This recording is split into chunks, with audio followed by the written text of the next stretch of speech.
오늘 우리에게 주신 하나님 말씀은 구약성경 오바댜서 1장 6절에서부터 14절까지 말씀입니다. 구약성경 오바댜서 1장 6절에서 14절. 찾으신 줄 알고 제가 봉독합니다. 그런데 에서야 너는 어찌 그처럼 샅샅이 털렸느냐? 내가 깊이 숨겨둔 보물마저 다 빼앗기고 말았다. 너와 동맹을 맺은 모든 나라가 너를 나라 밖으로 쫓아내고 너와 평화조약을 맺은 나라들이 너를 속이고 너를 정복하였다. 너와 한 밥상에서 먹던 동맹국이 너의 발 앞에 올가미를 놓았다. 너의 지혜가 어디에 있느냐? 나 주가 말한다. 그날에는 내가 에돔에서 슬기로운 사람을 다 없애고 에서의 방방곡곡에 지혜 있는 사람을 남겨두지 않겠다. 대만아, 너의 용사들이 기가 꺾이고 에서의 온 땅의 군인은 한 사람도 남지 않고 모두 다 칼에 쓰러질 것이다. 내 아우 야곱에게 저지른 그 폭행 때문에 내가 치욕을 당할 것이며 아주 망할 것이다. 내가 멀리 서서 구경만 하던 그날 이방인이 야곱의 재물을 늑탈하며 외적들이 그의 문들로 들어와서 제비를 뽑아 예루살렘을 나누어 가질 때에 너도 그들과 한패였다. 내 형제의 날 그가 재앙을 받던 날에 너는 방관하지 않았어야 했다. 유다 자손이 몰락하던 그날 너는 그들을 보면서 기뻐하지 않았어야 했다. 그가 고난받던 그날 너는 입을 크게 벌리고 웃지 않았어야 했다. 나의 백성이 패망하던 그날 너는 내 백성의 성문 안으로 들어가지 않았어야 했다. 나의 백성이 패망하던 그날 너만은 그 재앙을 보며 방관하지 않았어야 했다. 나의 백성이 패망하던 그날 너는 그 재산에 손을 대지 않았어야 했다. 도망가는 이들을 죽이려고 갈라지는 길목을 지키고 있지 않았어야 했다. 그가 고난받던 그날 너는 살아남은 사람들을 원수의 손에 넘겨주지 않았어야 했다. 아멘.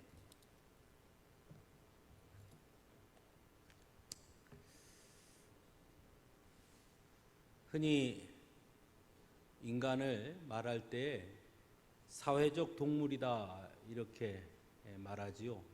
참 진부한 표현이긴 한데요. 그 말은 인간은 결코 혼자 살 수 없는 존재다 뭐 이런 것을 말하는 것이겠죠. 실제로 인간은 수없이 사람들과의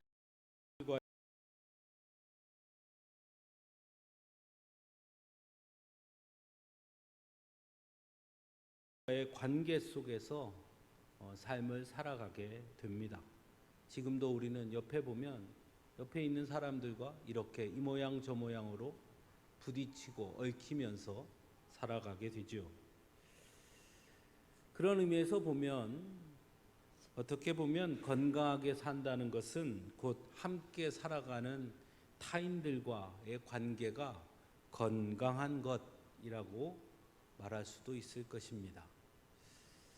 하지만 요즘 들어서는 그것이 조금씩 바뀌고 있는 것 같기도 합니다. 여전히 타인들과의 관계가 중요하다는 건 인식하지만 그 관계를 맺는 방식이 점차 변화하고 있다는 것이죠. 이전에는 직접적인 관계가 주 인간과 인간 사이의 관계였다면 오늘날에는 인터넷 또는 개인 SNS 등을 통한 이 네트워크를 통한 관계의 중요성이 점차 강화되고 있다는 것입니다. 코로나 시대를 거치면서 그것이 점점 더 강해지고 있죠. 그래서 우리 흔히 이 소셜 네트워크 시대다라고 말하지 않습니까? 이러한 변화 속에서 우리는 점차 개인주의가 더 강해지고 있다라고 이렇게 느끼곤 합니다. 근데 어떤 분들은 이 개인주의를 넘어서 오늘날 이기주의가 좀 심해진 것이 아니냐 이렇게 말하기도 하고요. 또 어떤 분들은 이 개인주의와 이기주의를 때로는 동의어로 쓰는 경우도 있는 것을 보게 됩니다. 하지만 엄밀하게 말하면 개인주의와 이기주의는 사실은 전혀 다른 말입니다. 그 말을 설명하기 위해서 반대말을 생각해 보면 아주 간단해요. 개인주의의 반대말은 뭐죠? 집단주의, 뭐 전체주의, 뭐 공동체주의. 이게 개인주의의 반대말이에요. 그럼 이기주의의 반대말은 뭡니까? 이타주의라고 말할 수 있을 겁니다. 근데 이렇게 비교해 보고 보면 개인주의자이지만 이타주의자일 수는 있습니다. 그러나 이기주의자이면서 집단주의, 공동체주의일 수는 없다라고 볼 수 있습니다. 개인주의란 어떤 공동체 전체를 위한 어떤 그 공동체가 성장하고 공동체가 번영하는 것보다는 개인의 역량과 개인의 성공이 공동체나 집단보다 우선시 되어야 한다 하는 것이 개인주의입니다. 우리나라 사람들의 이렇게 연령대를 보면요, 아주 분명하게 나타나는데요. 6.25를 겪은 세대, 그리고 IMF를 겪은 세대들은 대부분 이 공동체주의, 집단주의, 전체주의가 매우 강합니다. 이 뭐로 보면 되냐면, 우리 IMF 때 여러분 뭐 했죠? 금 모으기 했죠. 그렇죠? 내게 소중한 결혼 반지, 애 돌반지 이런 거 다 뭐 했어요? 다 냈어요. 뭐를 위해서? 우리 공동체, 국가를 위해서. 내 개인에게 중요한 의미, 가치보다 국가가 더 중요하고 우리 나라가 중요하고 우리 민족이 중요하고 우리 사회가 중요하다. 이게 집단주의, 공동체주의, 전체주의예요. 이것이 긍정적인 효과를 나타낸 것이 우리 IMF 극복이에요. 그래, 이것이 부정으로 나타나면 뭐가 되느냐? 그게 바로 나치예요. 그래서 우리 민족만 이렇게 되는 거죠. 어쨌거나 그런 연령대는 이렇게 집단주의, 공동체주의가 있지만 그것을 겪지 않은 세대, 좀 더 젊은 세대는 당연히 개인주의가 매우 중요합니다. 왜냐하면 여러분들도 여러분 자녀들에게 그렇게 가르치잖아요. 너가 정말 중요해. 그걸 가르치거든요. 너는 정말 중요한 사람이야. 그걸 가르치거든요. 그러니까 아이들이 자라면서부터 내가 얼마나 소중한지를 배워요. 이런 것들이 개인주의 영향으로 나타나죠. 그래서 개인의 성공이 집단보다 더 중요한 거예요. 그렇지만 그 성공이라는 것을 무엇으로 두느냐에 따라서 개인주의자지만 이타주의일 수 있습니다. 즉 나의 성공, 나의 기쁨, 나의 즐거움을 위해서 사는 것이 정말 중요한데 어떤 사람은 그것이 다른 누군가를 돕는 것, 다른 누군가를 세워주는 것이 나의 큰 기쁨인 사람이 있어요.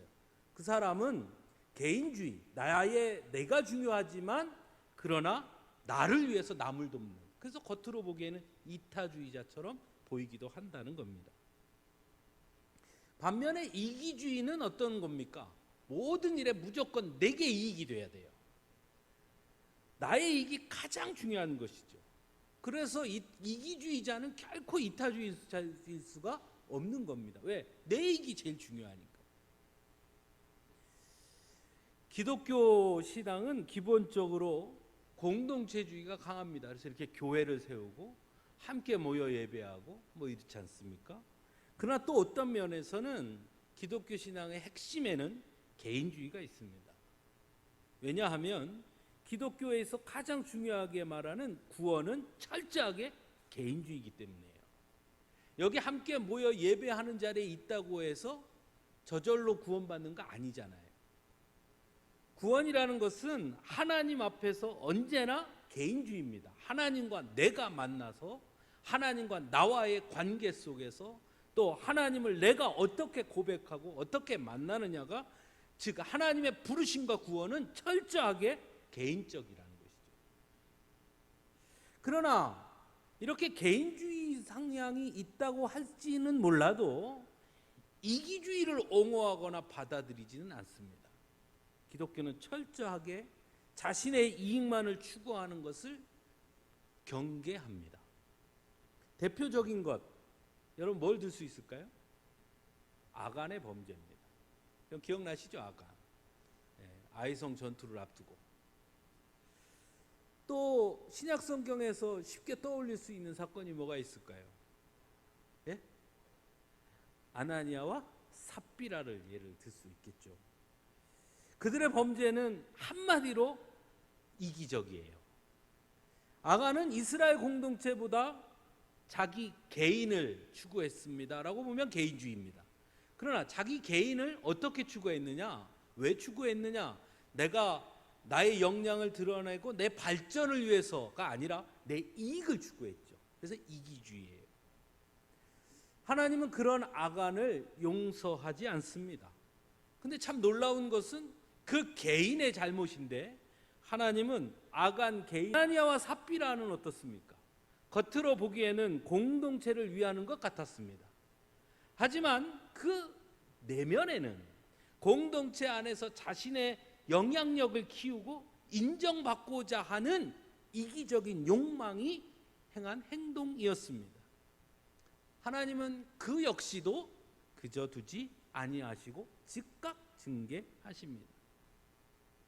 이처럼 성경은 우리에게 나만의 이익을 추구하는 것에 대해서 하나님께서 그저 두지 아니하신다는 것을 가르쳐 주고 있습니다. 오늘 말씀도 타인에 대한 우리의 태도가 어떠해야 하는지를 다시 한번 깊이 생각하게 하는 말씀입니다. 오늘 6절의 시작이 이렇게 시작하죠. 에서야 이렇게 시작합니다.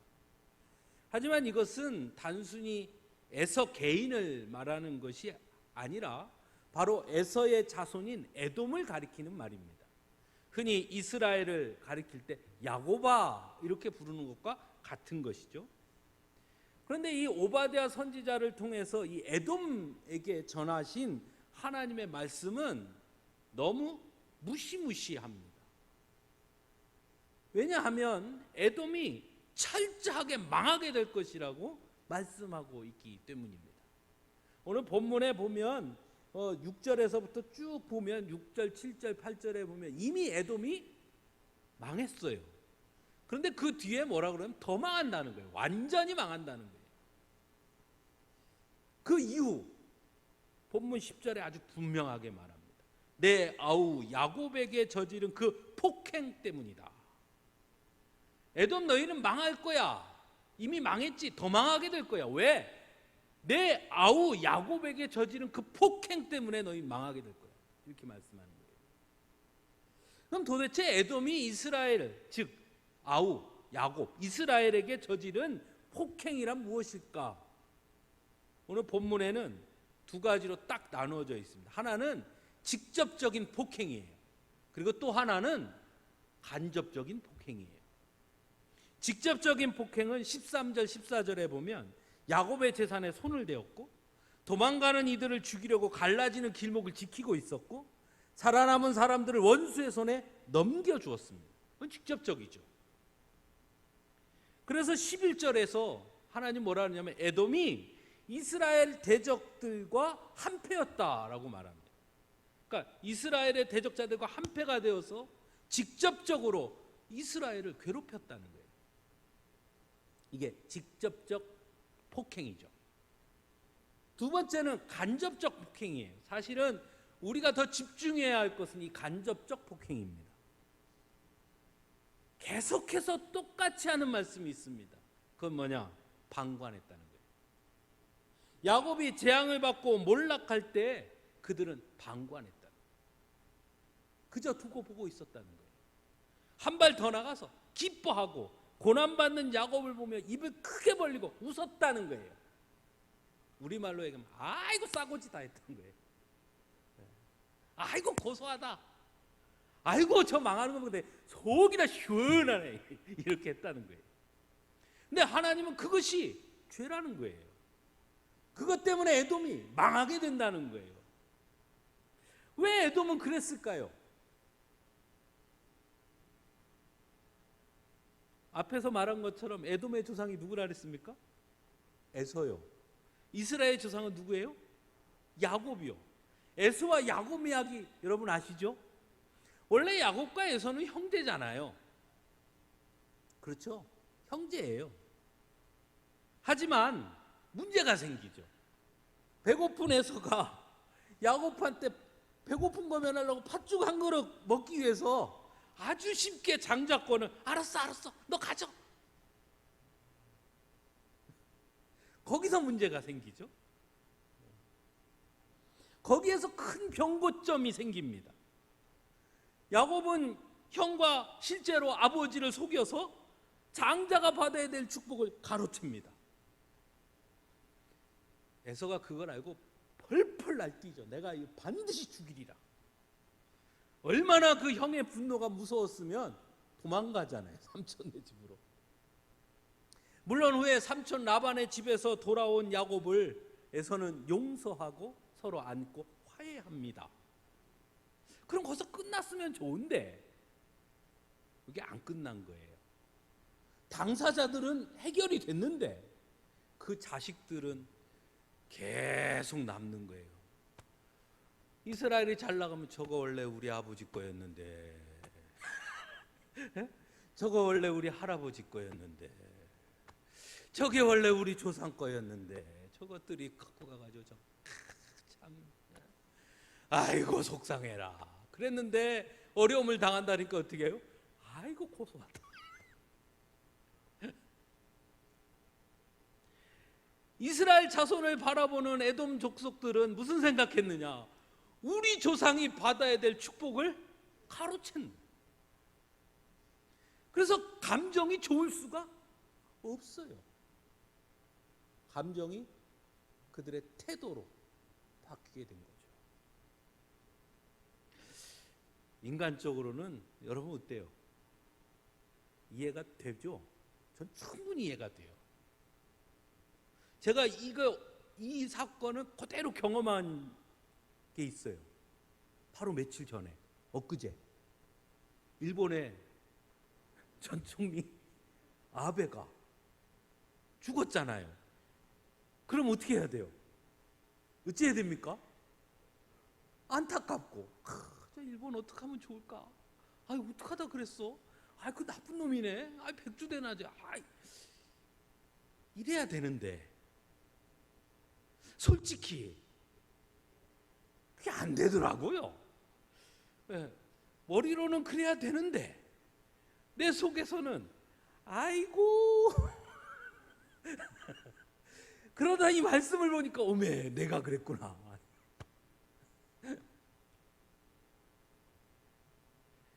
참 인간적인 면에서는 충분히 공감이 가요. 나에게 그가 의도적이든 의도적이지 않든 손해를 입힌 사람이 어려움을 당했다는 소식을 들으면 왠지 속이 후련해져서 차마 남 앞에서는 웃지 못하지만 돌아서서 아이고 잘됐다 하는 게 그게 우리니까요. 그렇죠? 흔히 세상에는 세 종류, 세 부류의 삶의 태도를 가진 사람들이 있다고 그래요.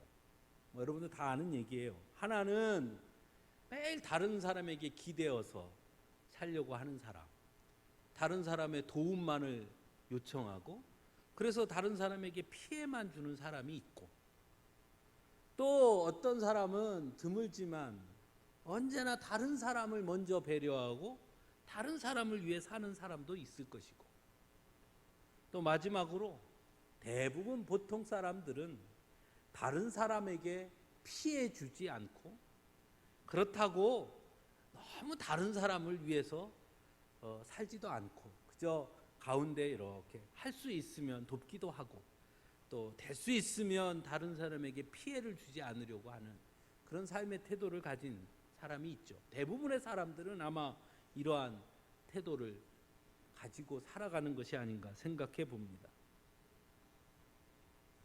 이런 시각으로 본다면 에돔이 이스라엘에 대해서 직접적인 폭행을 행한 것에 대해서는 물론 잘못되었고 그것은 하나님의 징계를 받는 것이 마땅하다고 생각할 수 있지만, 그저 보면서 방관한 것에 대해 책임을 묻는 것은 그건 좀 너무 가혹한 것이 아닐까 하는 생각을 인간적으로는 하게 된다는 것입니다. 하지만 우리는 그렇게 생각할지 모르나 오늘 본문에 보면 하나님은 그건 역시 매우 잘못된 것이라고 강하게 말씀합니다. 그래서 여러분 여기 보세요. 11절부터 보면 계속 똑같은 말을 합니다. 뭐라고 말씀하냐면 12절에 내 형제의 날 그가 재앙을 받던 날에 너는 방관하지 말았어야 했다. 너는 그들을 보면서 기뻐하지 않았어야 했다. 그가 고난받던 그날 너는 입을 크게 벌리고 웃지 않았어야 했다. 13절에도 나의 백성이 패망하던 그날 너만은 그 재앙을 보며 방관하지 않았어야 했다. 계속해서 말씀해요. 그것이 너의 가장 큰 잘못이다 라고 말씀합니다. 왜 하나님은 이렇게 에돔이 이스라엘을 보며 방관한 것에 대해서 강하게 질타하실까 하는 생각을 해보게 됩니다. 그러다 언뜻 생각난 것이 예수님의 모습이에요. 여러분 예수님 어떻게 했습니까? 예수님은 자신을 채찍질하고 조롱하는 이들을 향해 뭐라고 말씀하시죠? 저들이 하는 일을 저들은 알지 못합니다. 그들을 불쌍히 여겨요. 그들을 위해서도 자신을 내어주신 것입니다. 예수님을 따르던 사도들도 마찬가지였어요. 대표적인 사람 스데반 집사. 스데반 집사도 돌에 맞아 죽으면서 이렇게 기도합니다. 주님, 이 죄를 저 사람들에게 돌리지 마십시오. 자신을 해코지하는 사람들조차도 품었어요. 방관한 것이 아니라 오히려 그들을 품어버렸어요. 그것이 예수님의 모습이에요. 그것이 예수님이 말씀하시는 믿는 자의 모습이에요. 예수님을 따르는 자들의 모습은 그러해야 한다는 거예요. 그렇기 때문에 하나님은 에돔을 그저 두지 못하는 거예요. 그것이 죄가 아니라고 말하지 않는 겁니다. 예수님께서 공생의 기간 동안 하나님이 주신 계명을 둘로 딱 정리하시죠. 하나는 하나님을 사랑하는 것, 또 하나는 이웃을 사랑하는 것. 그런데 그 두 가지로 딱 정리하시면서 먼저 뭘 말씀하시느냐? 하나님 사랑을 먼저 말하죠. 근데 하나님을 어떻게 사랑하느냐? 내 마음을 다하고 내 목숨을 다하고 내 힘을 다하고 내 뜻을 다하여 하나님을 사랑하라. 이게 첫째 계명이다. 그 다음의 계명이 뭐냐면 내 이웃을 내 몸과 같이 사랑하라. 이게 두 번째예요. 여러분 잘 생각해 보면 이 말씀에는 아주 중요한 것이 담겨 있어요. 그게 뭐냐면 이웃 즉 타인과의 관계에 있어 먼저 전제되는 게 뭐냐? 하나님과의 관계라는 거예요. 하나님을 사랑하는 것이 먼저 되어지고 그 하나님을 사랑하는 자들은 타인을 어떻게 사랑해야 되느냐? 내 몸과 같이 사랑해야 된다라고 말씀하는 거예요. 즉 적어도 하나님을 아는 사람들은 타인을 사랑할 때 내 몸처럼 사랑해야 된다는 말씀이에요. 여기서 내 몸같이라는 말 정말 중요하죠. 제가 가끔 이렇게 소개해드린 책 중에 마르틴 부버의 나와 너라는 책이 있어요. 몇 번 소개해드렸는데 대부분의 사람들은 나 외에 바깥에 있는 것들을 어떻게 지칭하느냐에 따라서 관계도가 그 사람과 어떤 관계를 맺고 있는지 알 수 있다는 거예요. 이것, 그것, 저것. 그건 대부분 쌍방의 관계가 아닌 일방적인 관계를 가리킬 땐 그렇게 말한다는 거예요. 그렇겠죠. 의자를 가리켜서 너 이렇게 말하지 않아요. 이것, 저것, 그것 이렇게 말하죠. 근데 사람한테 이것, 저것 그러면 어떻게 돼요? 바로 싸움 나죠. 사람한테는 어떻게 해요? 너, 당신 이렇게 가르쳐. 그래서 이 마르틴 부버 이 책은 원래 교육 철학 책이기도 하고요. 또 한편으로 신앙적인 책이에요. 그건 뭐냐면 하나님과 우리의 관계도 하나님은 우리를 너라고 지칭하셨다는 거예요. 하나님이 우리를 가리켜 이것 저것 하지 않았다는 거예요. 하나님은 인격적인 관계를 맺고 싶어하고 하나님과 좋은 관계를 위해서 인격적인 관계를 맺어야 된다. 뭐 이런 것들을 이야기하는데요. 예수님께서 내 이웃을 내 몸과 같이 사랑하라는 것도 같은 뜻이에요. 무슨 뜻이냐? 너가 아니라 한 발 더 나가서 너는 곧 또 다른 나로 인식해야 된다는 거예요. 또 다른 나. 너를 보면 그 안에 뭐가 보이느냐? 내 안에 계신 주님이 내 안에 계시듯이 내 안에도 주님이 계시니 뭘 보느냐? 내 안에 있는 주님을 보면 내 안에 있는 주님과 같은 그 주님이기에 너는 곧 나라는 거예요. 너와 나가 하나가 되는 거예요. 그래서 내 몸같이 사랑하는 거예요. 마음을 다하고 목숨을 다하고 힘을 다하고 뜻을 다하여 하나님을 사랑하는 사람이라면 타인을 타인으로 여기지 말고 또 다른 나로 여기며 사랑할 수 있어야 한다라는 거예요. 흔히 이웃사랑에 관해 말할 때 우리는 선한 사마리아 사람의 비유를 제일 많이 이야기합니다. 강도 맞은 사람을 제사장과 레위인은 그저 지나칩니다. 뭐예요? 오늘 말씀대로 하면 방관한 거예요. 그들은 강도 맞은 사람에게 직접적인 폭행을 저지르진 않았습니다. 그저 방관한 거예요. 하지만 사마리아인은 어떠합니까?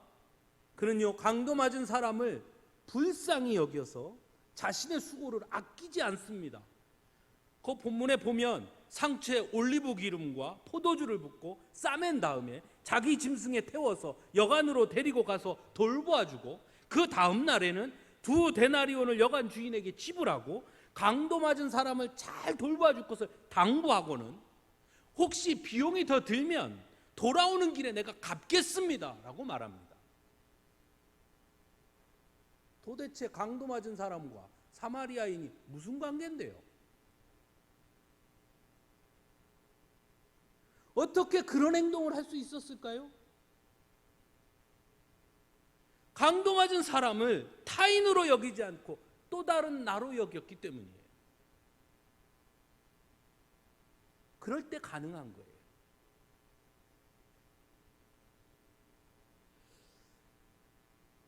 참 요즘은 아이들을 가르치기가 이렇게 참 어려워요.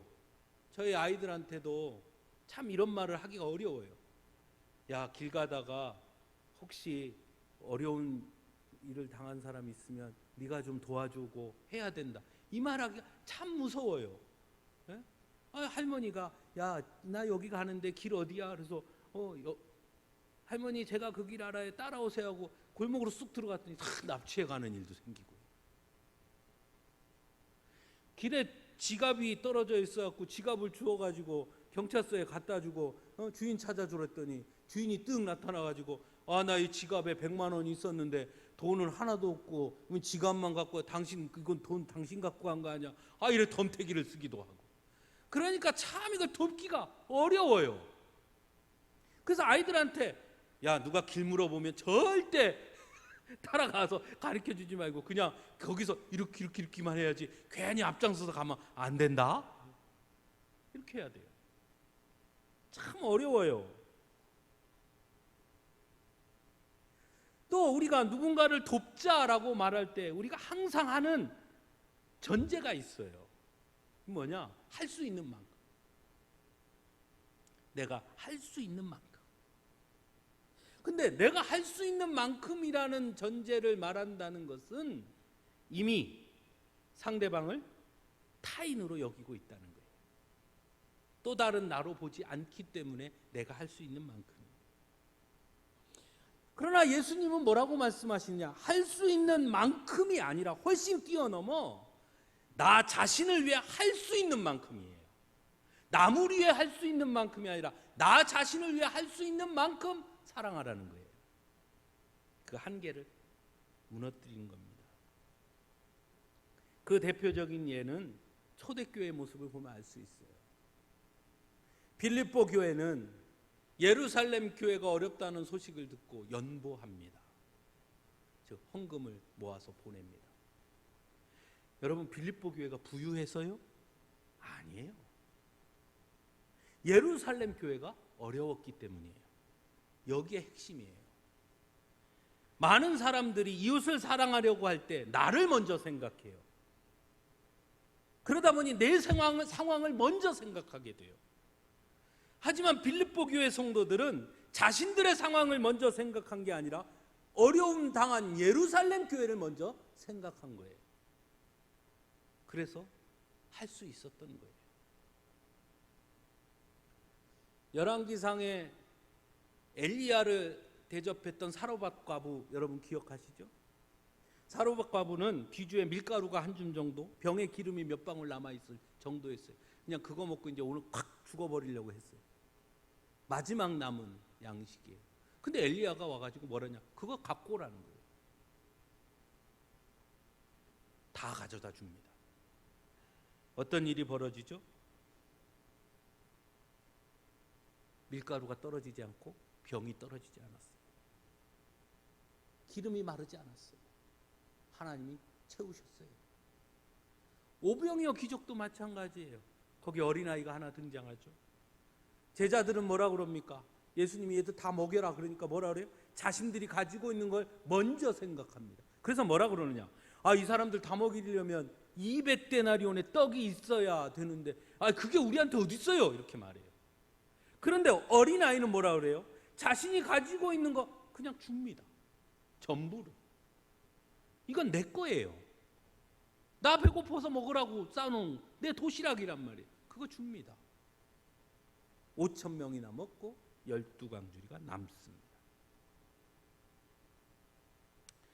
사랑하는 성도 여러분, 혹시 우리도 여전히 우리가 가진 것을 먼저 생각하고 있는 것은 아닌가 생각해 봅니다. 그래서 어쩌면 우리는 방관자가 되어 있는지도 모릅니다. 우리 같은 사람이 어떻게, 우리보다 훨씬 더 부유하고 훨씬 더 많은 걸 가진 사람들이 많은데 나 같은 사람이 뭘 아무것도 없는 내가. 어쩌면 그것이 합리적일지도 모르겠습니다. 하지만 문제는 거기에는 기적이 일어나지 않는다는 거예요. 믿음은 기적을 일으킵니다. 그래서 성경은 말합니다. 성도는 합리적인 사람이 아니라 믿음의 사람이라고요. 그래서 성도의 삶에는 기적이 나타나는 거예요. 교회는 합리적인 공동체가 아니라 믿음의 공동체예요. 그래서 교회는 기적이 일어나는 거예요. 창립 50주년을 맞이했습니다. 여전히 우리가 가진 것은 너무나 연약하고 부족합니다. 그럼에도 불구하고 우리 이웃에는, 우리 주변에는 어려움에 있는 이웃들이 있습니다. 어떻게 해야 될까요? 우리가 가진 것만을 보면 아무것도 할 수가 없어서 방관해야 될까요? 하나님, 내가 가진 게 없어서 그렇지 마음은 안 그런데 가진 게 없잖아요. 하나님, 그래 그렇구나 하실까요? 아니면 믿음으로 우리의 이웃이 타인이 아니라 바로 또 다른 나로 인정하고 내가 내 몸을 사랑하듯 그들을 사랑하는 것이 맞는 것일까요?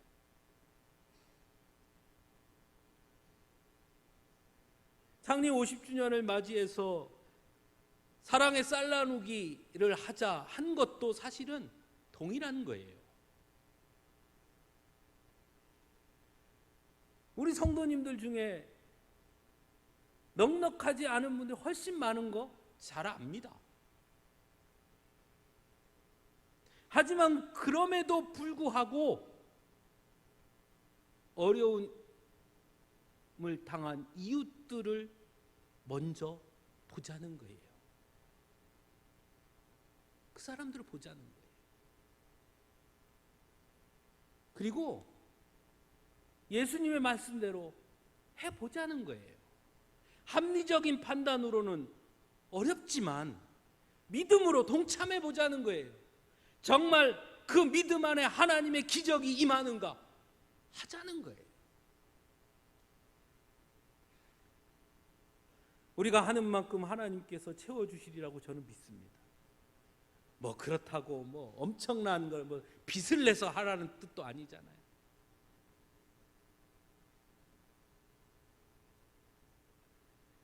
제가 아는 어떤 권사님은 아주 가난한 권사님이에요.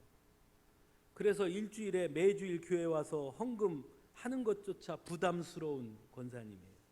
근데 이 권사님이 너무너무 헌금이 하고 싶은 거예요, 하나님 앞에. 그래서 매일 기도했어요. 하나님, 나도 헌금할 수 있게 해주세요.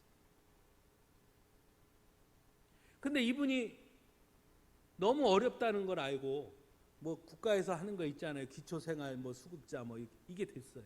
그래서 동에서 돈이 얼마 나오는 거예요. 이분이 너무 좋은 거예요. 왜? 헌금할 수 있는 돈이 생겼잖아요. 그래서 그래가지고 헌금을 하는 거예요.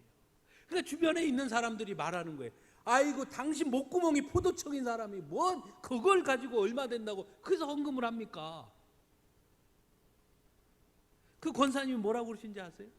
이거요, 나라가 준 게 아니라 하나님이 주신 거예요. 왜? 내가 매일 기도했거든요. 헌금할 수 있게 해달라고.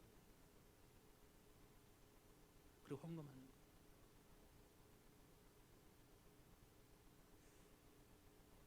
그런 분들의 이야기를 듣고 하면 너무 부끄러워요. 저 자신도. 나도 그렇게 못하니까. 여러분, 우리 이 50주년 맞이해서 한번 해볼 수 있기를 바라요. 3만 원이라는 돈이 많으면 많고 부담스러우면 부담스럽습니다. 그러나 또 한편 생각해 보면 요즘 밖에 나가서 밥 한 끼 먹어도요, 다 10,000원 넘어요. 그거 2-3번 안 먹으면 돼요.